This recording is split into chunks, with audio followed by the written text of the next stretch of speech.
Ini adalah kisahku. Aku dilahirkan di sebuah desa pegunungan yang sangat terpencil.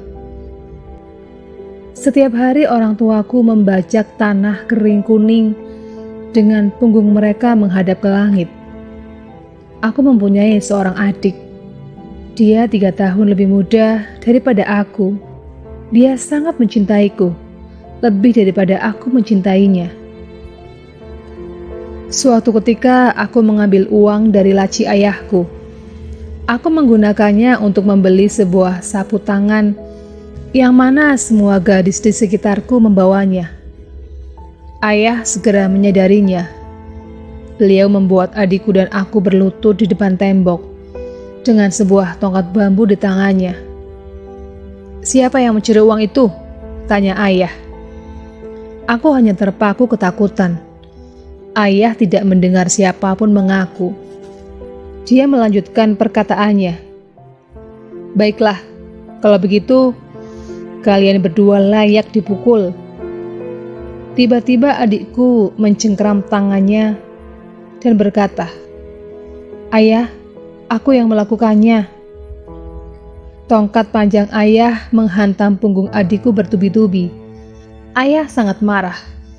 Terus-menerus mencambukinya sampai beliau kehabisan kecapean. "Kamu sudah belajar mencuri sekarang.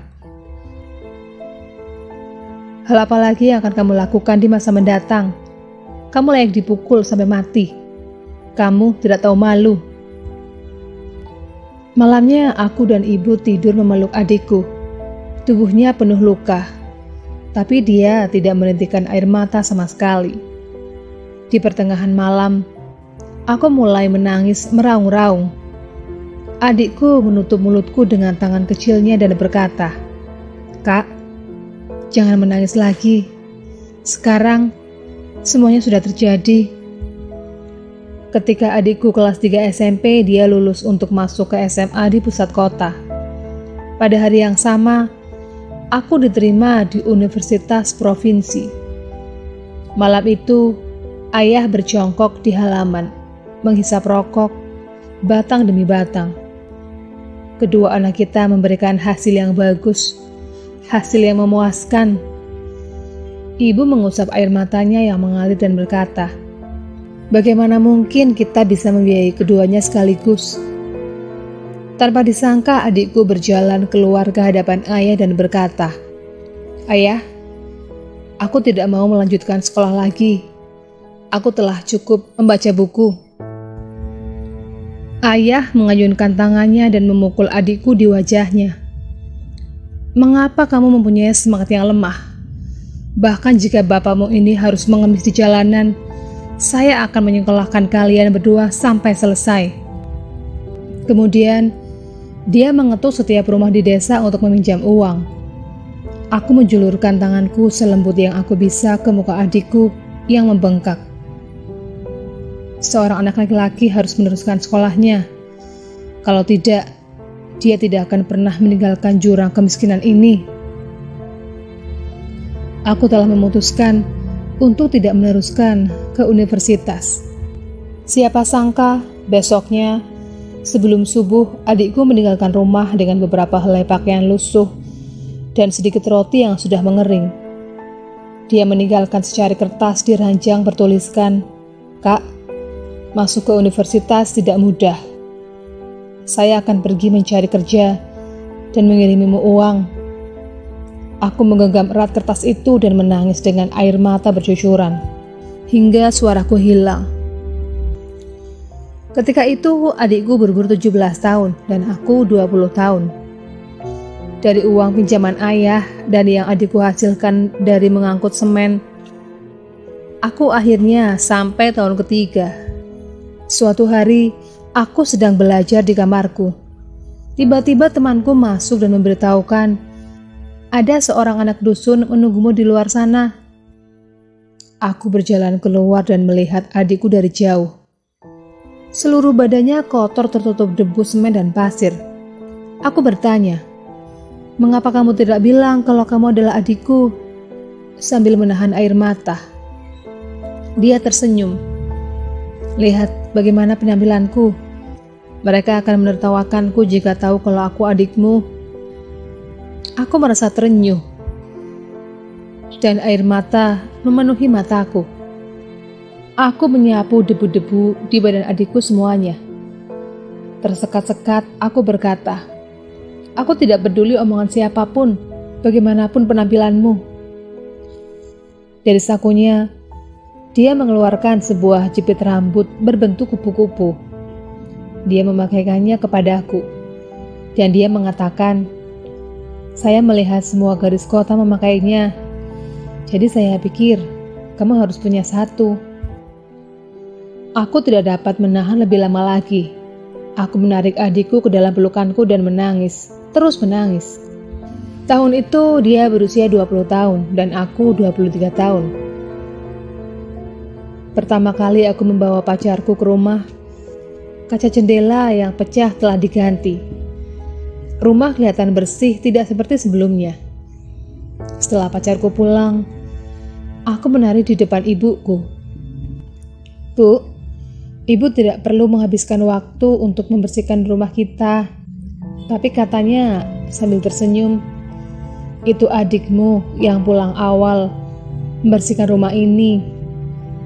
Tidakkah kamu lihat luka di tangannya? Itu terluka karena memasang kaca jendela baru itu." Aku masuk ke dalam kamar adikku. Melihat muka adikku yang kurus, ribuan jarum terasa menusukku. Aku mengoleskan antiseptik ke lukanya dan membalutnya. "Apakah itu sakit?" tanyaku.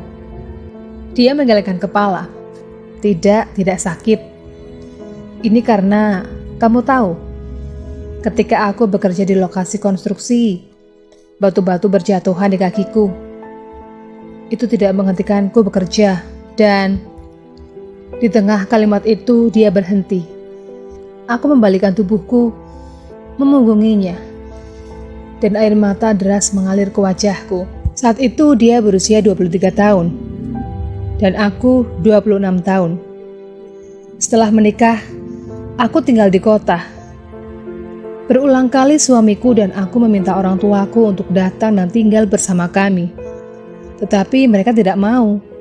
Mereka bilang, sekali meninggalkan desa, mereka tidak akan tahu harus mengerjakan apa. Adikku juga tidak setuju. "Kak, jagalah mertuamu saja. Aku akan menjaga ayah dan ibu di sini." Suamiku menjadi direktur di pabriknya. Kami menginginkan adikku menjadi manajer departemen pemeliharaan. Tetapi adikku menolak tawaran tersebut. Dia berkeras memulai pekerjaan sebagai tukang reparasi. Suatu hari, adikku berada di atas tangga untuk memperbaiki sebuah kabel. Dia terkena kejutan listrik dan harus masuk rumah sakit. Aku dan suamiku pergi menjenguknya, melihat gips putih pada kakinya.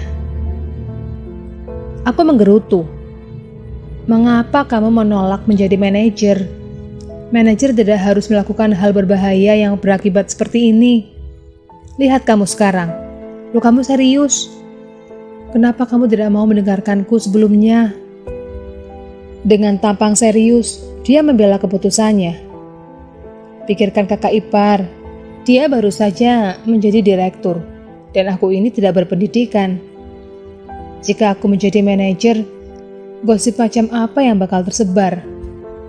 Mata suamiku dipenuhi air mata, dan keluar kata-kataku terpatah-patah. "Tapi kamu kurang pendidikan karena aku." "Mengapa membicarakan masa lalu?" kata adikku sembari menggenggam tanganku. Di tahun itu, dia berusia 26 tahun dan aku 29 tahun. Adikku berusia 30 tahun ketika dia menikah dengan seorang gadis petani dari desa. Di acara pernikahannya, pembawa acara bertanya kepadanya, "Siapa yang paling kamu hormati dan cintai?" Bahkan tanpa berpikir, dia menjawab, "Kakakku." Dia melanjutkan sebuah cerita yang bahkan tak kuingat. Ketika saya pergi ke sekolah saat SD yang berlokasi di desa lain, saya dan kakak harus berjalan 2 jam untuk pergi ke sekolah. Suatu hari saya kehilangan satu sarung tangan. Kakak saya memberikan satu kepunyaannya. Dia hanya memakai satu saja dan berjalan selama 2 jam itu.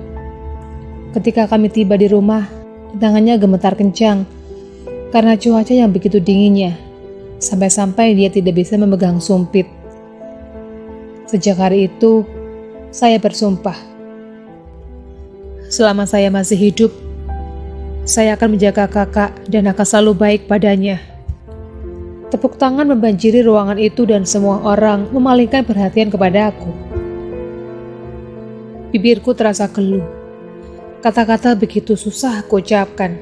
Dalam hatiku, orang yang paling dalam atas terima kasihku adalah adikku.